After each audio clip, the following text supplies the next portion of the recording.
తెలంగాణలోని గ్రామాల్లో పంచాయతీ పోరు సందడి నెలకొంది. ఇవాల్టి నుంచే పల్లె పోరు షురూ అవుతోంది. మొదటి దశలో 189 మండలాల్లోని 4236 సర్పంచ్ స్థానాలకు ఎన్నికలు జరుగుతున్నాయి.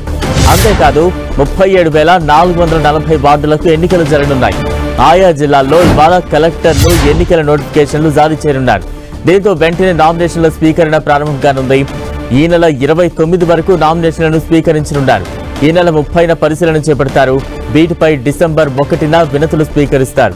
డిసెంబర్ 2న పరిష్కారం చేసి 3వ తేదీన నామినేషన్ల ఉపసంహరణకు గడువిస్తారు.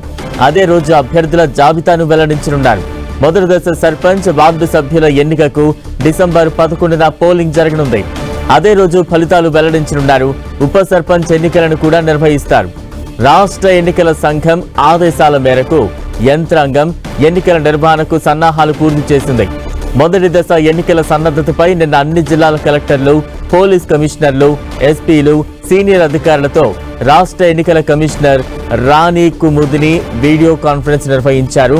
శాంతి భద్రతల పర్యవేక్షణ, పోలింగ్ సిబ్బంది నియామకం, పోలింగ్ సిబ్బందికి శిక్షణ తదితర అంశాలపై ఆదేశాలు జారీ చేశారు. పంచాయతీ ఎన్నికలు పార్టీ రహితంగా జరిగేవే అయినా రాజకీయ పార్టీలో సందడి నెలకొంది. ఆయా పార్టీలు సర్పంచ్, ఉప సర్పంచ్ అభ్యర్థులను ఎంపిక చేశాయి. వార్డు సభ్యుల పదవులకు అభ్యర్థుల ఎంపికను స్థానిక నాయకులకు అప్పగించాయి. పోటీకి సన్నద్ధమవుతున్న అభ్యర్థుల్లో చాలా మంది తహసీల్దార్ కార్యాలయం వద్ద ప్రత్యక్షమయ్యారు. ఒక్కో కార్యాలయం వద్ద 50 నుంచి 100 మంది దాకా కనిపించారు. రిజర్వ్డ్ స్థానాల్లో పోటీ చేసే అభ్యర్థులు విధిగా కుల ధృవీకరణ పత్రం సమర్పించాల్సి ఉంటుంది. ఆశావహుల్లో చాలా మందికి ఈ పత్రాలు లేవు. ఇటీవలే చదువు పూర్తి చేసుకున్న వారు మినహా ఇతరులు కొత్తగా దరఖాస్తు చేసుకుంటున్నారు. నిబంధనల మేరకు ఈ ధృవీకరణ పత్రాన్ని ఇచ్చేందుకు 30 రోజుల గడువు ఉంటుంది. నామినేషన్ల గడువు దృష్ట్యా తమకు వెంటనే ధృవీకరణ పత్రం ఇవ్వాలని వారు తహసీల్దారులపై ఒత్తిడి తెస్తున్నారు.